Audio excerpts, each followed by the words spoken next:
Welcome to Living Chassidus. Together, let's live the Chassidus we learn.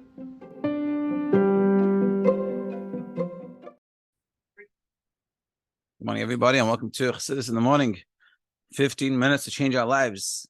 Kuntres, we're going to start Maamar Zayin. Before we start, we're just going to give some tzedakah. And Mitzvah Hashem, through the schus of our learning of Kuntres and the avodah that we do in ourselves, should help the soldiers and the captives and the Yidden, wherever they are in the world. And specifically, we're gonna focus on the hostages that already Baruch Hashem signed to come back. The Mitzvah Hashem, they should all come back, and they should all come back safely, and then the army should take care of whatever else needs to take care of to make sure it finishes once and for all. We have actual peace, proper, not just a ceasefire. And we're gonna be learning for Shoham ben Pazitz, the Mitzvah Hashem. With all our learning, Shoham ben Pazitz should come back safely. And Mitzvah Hashem, this list should be already finished. That we keep on learning, of course, but not because it need to be done in the course of anything. Anyone? Okay, today's class it's a very interesting. So in Maamar Zayin, in the beginning, in the first paragraph, he basically explains the whole mashal. He gives a whole mashal for the idea of basa kaspoy. When you give to your enemy, you give it on the hind part. We talked about there that when we do the wrong thing, we get not from the inner desire of Hashem, but from the externalities part. So let's see. Maamar Zayin, Perek Aleph. V'hinei, and behold, ha'akum, a person that serves avodah zarah, idolaters, hine kol kabbalas shif'am hu mecharayim. They get everything from the hind part, meaning you don't want to give it, but you have to give it. So you don't give it willingly. It's a very in the hind part. The best example that we have nowadays is the whole stopping, whatever you call it, ceasing of fighting in Gaza. And when things have to come in, the way they do things is not beratzin. They don't want to stop the fighting. They want to finally get rid of Hamas once and for all. But they have to hold themselves back in order they can get some hostages. And so you can imagine the way it's being given. It's not in a bederach. It's not a willingly way willingly, but it's more forced. Very, very, very unwillingly. But no choice. That's sort of what happens. The life force, how it goes to someone that serves avodah zarah. When you're talking about a guy that serves avodah zarah, Abu Yisrael, Baba Yid, Mekablim Shif'am Mipnimius. Mipnimius we get from the Pnimius, the inner desire, inner ratzon Hashem has. Amnam, however, Mishachata Upasha Vegaram Silika Ratzim Menu, someone that does an avera, and he separates and he causes the separation of Hashem's ratzon from him, will go against what Hashem wants us to do. So then he's not happy. Then we receive our life force like animals. But we receive from the head, from the beginning, from the best of what the animals get. What he gave to the Titracha. But that doesn't last forever either. And I guess the reason why it's interesting why he changes it, that he's saying then akum, person that does avodah zarah, an idol worshiper, that gets from the acharayim. But when we do an avera, we get like the animals get. I guess you could say that what the animal receives is not so unwillingly like the idolater, but it's not the inner will. It's still a sitra achra from the other side, not from the kedusha side. Anyway, so now the mashal. So this will be understood what we said before. Maamar base, Perek base, be'inyan panim v'achar. In the idea of panim, face to face, and achar, and the back. And that's within Hashem's inner desire. The beginner's panim, what does it mean? Hashem's face, and Hashem's bring his face. Who Masha who Panimius Reteni. This is Hashem's inner desire. The Cheftzai, Hamitin, his true desire. That's what he desires, which is every side of holiness. When we're doing holy things, good things, taking care of ourselves for good purposes, being nice to people, being nice to ourselves, davening, learning, giving tzedakah, Torah, mitzvahs, obviously, all these things. That's when we do that, we're getting life force from Hashem's inner desire. But to the other side, you get from the hind part. All that is the opposite. He doesn't desire to give this way. On the contrary, this is the abominable for Hashem that he doesn't like. He very despises. And he gives not willingly. It's like someone that gives over his shoulder. He casts something over his shoulder. So now let's understand this. This is for like an analogy.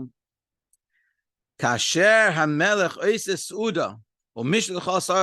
what happens? A king makes a grand feast, grand banquet.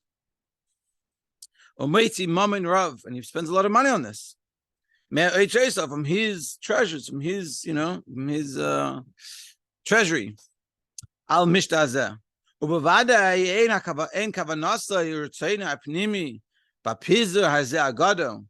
Now, obviously, his desire of giving, of doing all this, is rak b'shvil hasarim hagdelim, for the great ministers that are coming. He's making it not for anyone else. He's making it for the great. All the money that he's spending is for the fancy people that come. Va'avadim chashuvim, and the important chashuv servants, sheyechlu v'yishtu v'yishkru. They'll eat, drink, get married. V'sangu mikol ma'achol shulchan hamelech, and now we'll have pleasure from all the food on the table. That's what he was making it for. Mikam amine ma'adari hamelech, all these types of delicacies. V'hinei yimatzu l'mishta hamelech gam p'chusei erech. There'll also be lower level people that will be there. It's like servants and maidservants. Haktanim, the younger ones. Hashpalim, and the low ones. That's on the other side. It's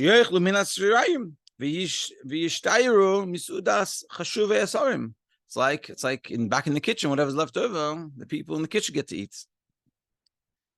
Or like the burns. They throw it down for the dogs to eat. Or in New York, so the leftovers goes to the garbage and the rats come and eat. Okay, hi governor. So you wouldn't say Shahaya Kavanas Hapizer Agara Azeh Bishvil Hashirayim Halalu Sheyechli Pchusei Avadim Vashvachis Shelacha Harechayim Vakalavim. Okay, governor. You wouldn't say that when they were making this grand banquet was for the people in the kitchen to eat, and it was for the rats going to eat after. That's not what the intention was. For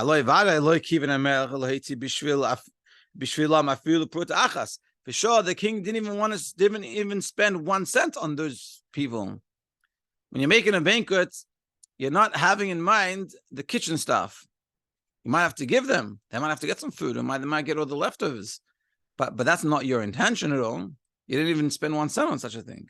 Rak asher pizer mama and rav beratzay v'chefetz pnimi b'shvil seudas asarim hachashuvim. But being that the king spent a lot of money for the banquet and for all the chashva people, so therefore nishba gamkei mechinas chitzenius. There's also leftovers, also the chitzenius. Shehem Hashirayim Gam La'avadim Aktanim, that he even gets to the simple servants. And this is called chitzenius hashpa, the externality, meaning it's not the inner desire, it's the external. It's external. But derech agav, it's sort of like automatic. Bilvad, man, like the person giving behind on the hind part, meaning from behind his shoulder. Meaning, like it's very simple, very logical, that the king's making a feast, and when they're making the feast, when he's making the feast, and he's inviting there's people that he invited to come, and then there's some people that come along with them, and that's all that he wants to give. That's the whole reason why he made the banquet, and he spent all this money, the thousands and hundreds of thousands of dollars. But ultimately, it's obvious that in this amount of giving, there's also going to be leftovers and other things that it trickles down to even people that are not even, that he had no intention of giving. And like we said before, it could be even to the rats of New York, they get. But the point is, of course, that wasn't the intention. And so, of course, whatever they're getting, it's not at all connected to what he's giving. But because he's giving so much, they also get. That's what we're saying. And that is the first Maamar. So let's do the Kitzur. Kitzur of Perek Zayin, Maamar Aleph, page 115 at the top. Sitra Acha v'akum, the Sitra Acha, and a person, an idolater, Makablim Shifam Mecharayim, they receive their hashpa, their flow of godliness, their energy of godliness from the hind part. B'Kedush, whereas in holiness, L'Yisrael. So meaning in the Nimshal, the Yidden, people that do Torah mitzvahs and people do the right thing, and L'Chera, people do Sheva mitzvahs, and Goyim that are Chazei Umas Elam, they receive. That's why Hashem is making the whole feast. We're there for the feast, for the whole banquet. So v'nimshach shefa b'apnimis, and that's the inner desire. Achayirayim, whereas the hind part, command Shana is like someone throwing it over your shoulder. That's what it is. A pnimius v'tzeina v'cheftzei. And then we talked about the pnimius of Hashem's ratzon and his desire. Hamashal bezer, and the marshal for this is Hamelech Sha'is Mishter L'Sar Avadav. The king is making a feast for his ministers and his servants. Hagadelim, the chashva ones. Shehem Iker Tzeidim V'Cheftzei. That's us. The main want and desire of Hashem is to make this suda for us. V'nenim gam havadim k'tanim v'derech agav mehashirayim nenim gam ha'kilavim.